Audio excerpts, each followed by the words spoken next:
அனைவருக்கும் தமிழறிவு வணக்கங்கள். மனிதர்களுக்கான கடமைகள் எது? ஒரு மனிதன் செய்ய வேண்டிய அடிப்படையான கடமைகள் எது? சொல்ல வருகிற திரிகடுகம்.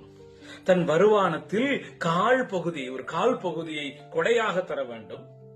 நாட்டுக்காக ஒரு போர் வருகிறது, ஒரு இக்கட்டான சூழல் வருகிறது என்றால் நாம் முன்னாடி அதை செஞ்சிருக்கிறேன் இது செஞ்சிருக்கேன்னு சொல்லாம உடனே அவருக்கு நாட்டுக்காக உழைக்க போக வேண்டும்.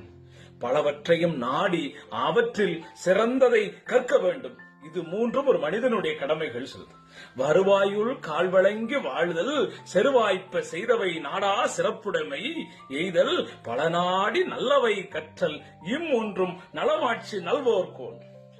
நல்லதை விரும்புகிறவர்கள், நல்லது வண்ணம் வாழ நினைக்கிறவர்கள் பின்பற்ற வேண்டிய இந்த மூன்று கடமைகள்: தன் வருவாயில் கால் பகுதியை செலவிடுதல், நாட்டிற்காக உழைத்தல், நிறைய செய்திகளை தேடி பிடித்து அவற்றில் நல்லவளை கற்றல். அந்த வகையில் நல்ல வண்ணம் வாழ்வோம். நன்றி, வணக்கம்.